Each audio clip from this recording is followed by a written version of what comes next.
Today is Earth Day, as well as New Moon Taurus 2020, which is a 4-year. And this 4-year has to do with matters of the heart, such as healing. There's a lot of deep healing that's happening in this quarantine period as people are, with the Michael Jackson song, the mirror, I face the man in the mirror. That's what a lot of people are doing, facing the man or facing the woman in the mirror. And 4 also represents Jupiter, and Jupiter is a very expansive, expanding perspective, expansion of perception, as well as good fortune, prosperity, and royal blue, which represents immense transformation, manifestation, and magnetism. So this is a very special and magical day because we are working with this new earth frequency. And for those of you who do not know what that is, you can look at the younger generations, such as the Gen Z and the Gen Y, because they very much are in desire of a more humanitarian environmentalist leadership on this planet.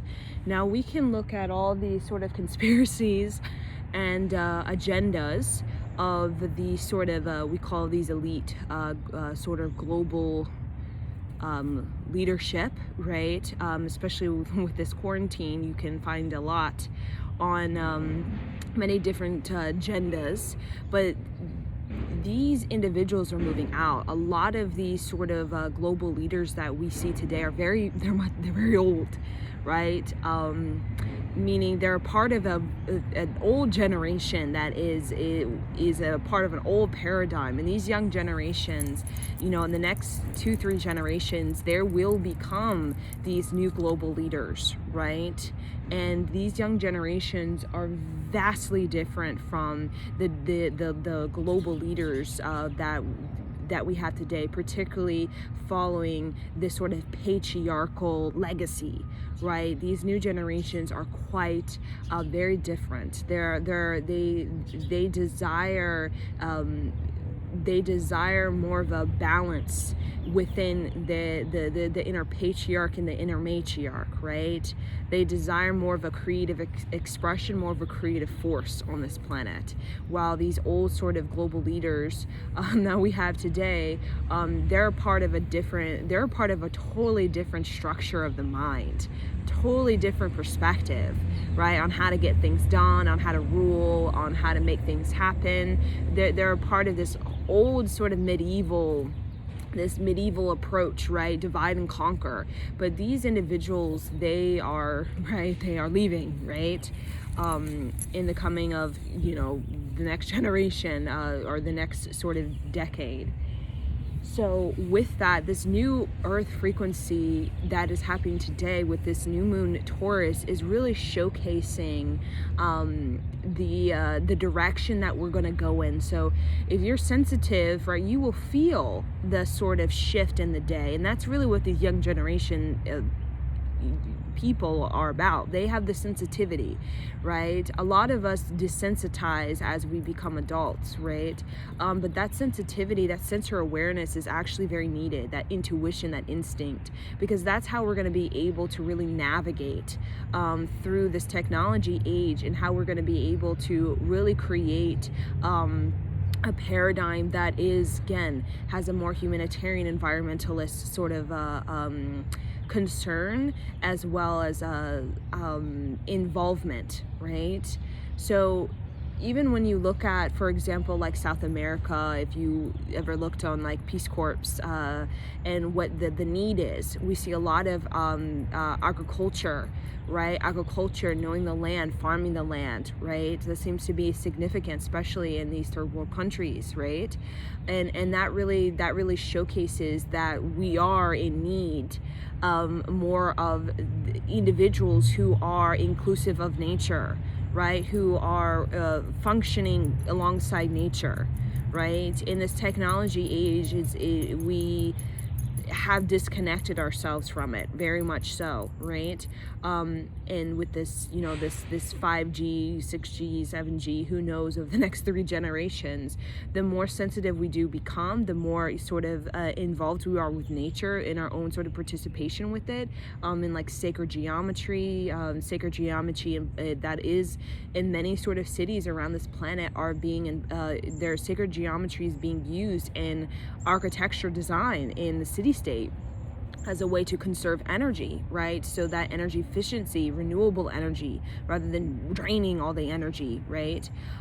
Sacred geometry is used in, it has been used in the form of agriculture, right?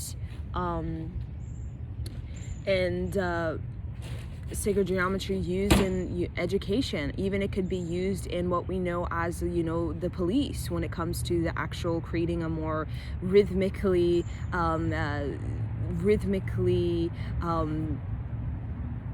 beautiful sort of police station, we'll say, right? That is more based on community. So there's a lot of these younger generations definitely have this desire to move this new earth frequency into life. Now the older generations, again, they're part of war, right? Like, baby boomers, like, they're part of war, like World War II. Like, my grandmother was born after, World War II. Her father was actually in a general, right? And my other grandfather was, again, a general as well in the submarine sort of war, right? So that's a totally different mindset when you got all these wars like back to back to back, and it's very this sort of medieval type of paradigm. That definitely kind of sets you up in this particular mindset, right? But these younger generations, they're very different.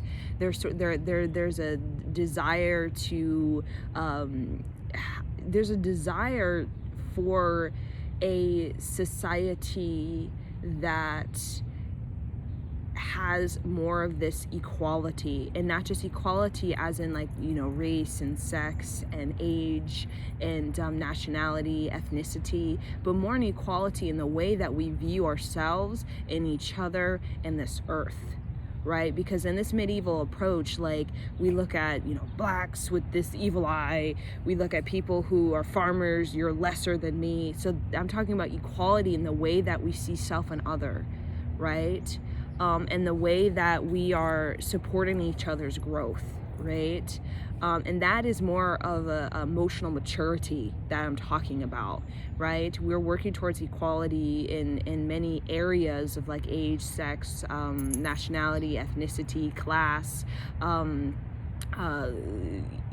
we're also working with equality that involves emotional maturity, right? And emotional maturity does come from humanitarian environmentalist study. It does, because that requires you to critically think, right? It requires you to have a sovereignty of a mind, right? It requires you to have this meditative mind.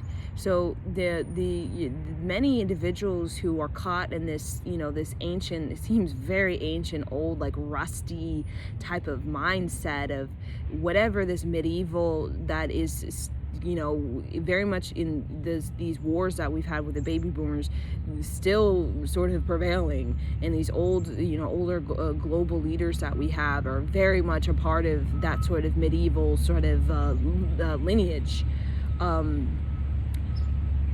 The emotional maturity, it comes through the equality in the way that you see self and other, right? And that is requiring a sensitization of the people, right? Because the more that we are desensitized, the more that no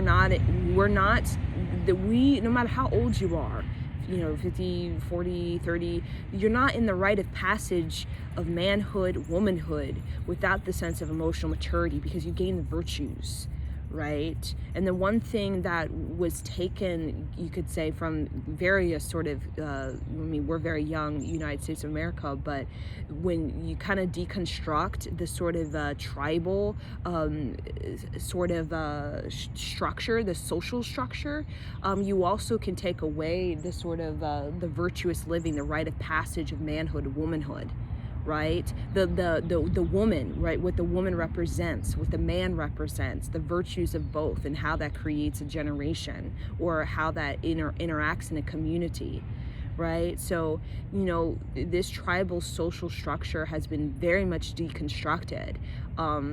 And in replace, we have this medieval sort of hierarchical caste system that is basically based off of God, glory, gold, that is for only a few. And we know this. This is not, you know, something, yeah. I mean, the young babies know this.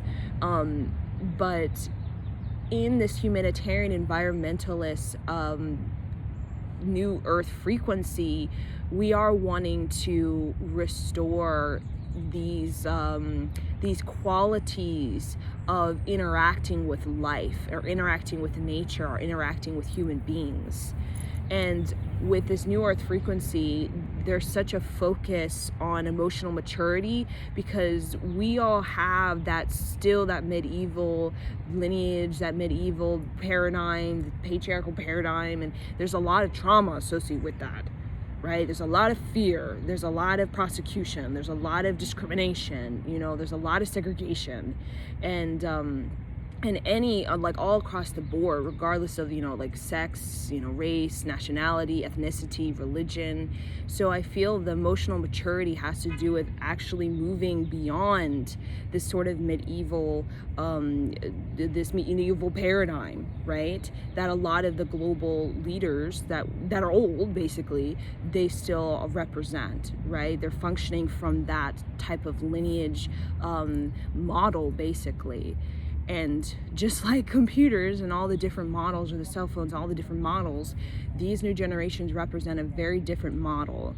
And this new earth frequency is very much a desire for emotional maturity, because as long as we are desensitized, oppressed, can't face the man in the mirror or face the woman in the mirror, we're not going to gain these virtues. We're not going to successfully navigate through the rite of passage of manhood or womanhood, right? So like for a woman in the tribal sort of social structure, even similar to the Vedic social structure, a woman, the sort of virtues is like personal power, sovereignty, spiritual fulfillment, right? And for the virtues of man, it's like we have partnership, we have courage, and we have determination, right? So even we see that, you know, the tribal, you know, is more indigenous, or we see it as matriarchal, right? But during other civilizations that were actually very prosperous, that weren't seen as cavemen type of, you know, a lot of, you depict indigenous people as like these cavemen or something. There are civilizations on this planet, like ancient Egypt, Lemurian, Atlantis, even the Minoan, that had a tribal sort of social structure, a sort of humanitarian, environmental sort of equality, right, with self and other, emotional maturity, but still had advanced technology at some point, right, in the time that they were existing, right? And I think that is more of the model, the example of the future, not 5G. You go like looking like Tokyo, and that's our future. Like, whoa, you know, you just like, whoa, like have a bunch of Tokyos everywhere type of thing. That is actually not the correct sort of image of the future, right? Because there's a lot of dirty energy associated with these highly charged areas. I feel the real future is more looking at the past, like Lemurian, Atlantis, the Minoan, even ancient Egypt, and looking not only at the technology but the social structure before the patriarchal age. And I feel a lot of these younger generations are unraveling it. because they're very intuitive, they're very sensitive, and this new earth frequency they know has to do with man and woman becoming more grounded with the earth, rather than, you know, stimulated in this dirty energy and toxicities.